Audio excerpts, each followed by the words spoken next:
Sir, like you writes, so that's why my question is from the literature point of view, like how the literature is playing its role connecting the youth with the past and present of India.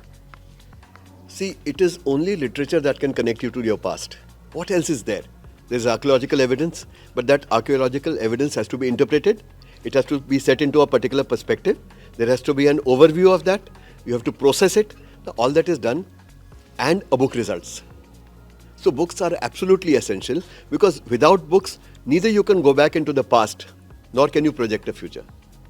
All these happen between the pages of a book, and therefore a book is an absolutely essential part of connection to either the past or the present, and it has a way of shaping the present, because when you shape the present it becomes tomorrow's past and tomorrow is today's present. So all these happen only because you read. I'm an author, so I'm very biased towards books, but yes, I think books are absolutely essential for this. Okay, so one more question is like if India were a novel, what would be the story like? Come on, come on. If India were a novel, let's Novel. yeah. So what will be the story of that novel likewise? The story of that novel would be the story of a very young person who is very, very old. Okay. So a young person who's so old that the roots of that young person go down into eternity. And because that person is young, that his hands move into the future. So it is one young person today whose energies are drawn from the past and projected into the future for building something which is spectacular. Such a person would be the center of my novel if I was to write a novel on India. On India. And so the last question is like because you are author, you writes, and because we are seeing that digitalization is everywhere.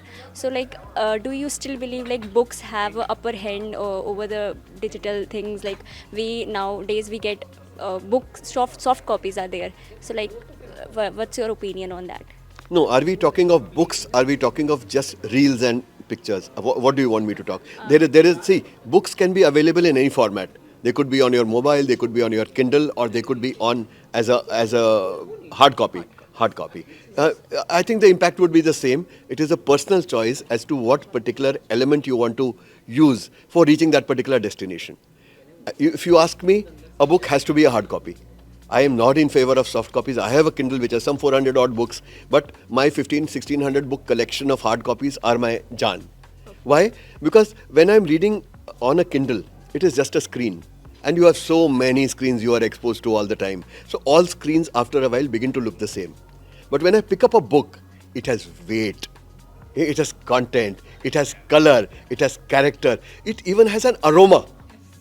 You can actually, Yes, smell. holding a particular book, it's not the aroma of ink, it's the aroma of the book as a part of my experience. So when I'm holding a hardbound book in my hand, I am holding a complete experience. Therefore, I think if there are to be books, let there be only hard copies.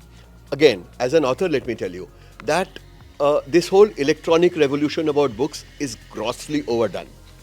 Now, out of the 30,000 copies of my one of my books that are sold, uh, I think audiobooks were 17, and on the Kindle were some 200 and something. All the others have been hard copies. Of course, this pleases me as an author because I get royalties, but that is not the object behind saying this. The object is that a book is a book is a book. You can take pride in a book, you can display a book, you can look at a book as you walk by. You know, when I walk by my bookcase, I get a feeling of satisfaction. In case my grandchildren or my wife take one of the books from one place and place it in another, I get disturbed because I am used to seeing them in a particular sequence. I only want them in that sequence. So that's because one feels very connected to books. One feels connected to books. They become part of your life. And if you ask me why I am what I am today, it's because I have read. I mean, how many people will you interact with? How many people will you learn from? But 2,500 books, if they become part of me, I have actually interacted with half the world. Yes, Yeah. that's true. Thank you so much.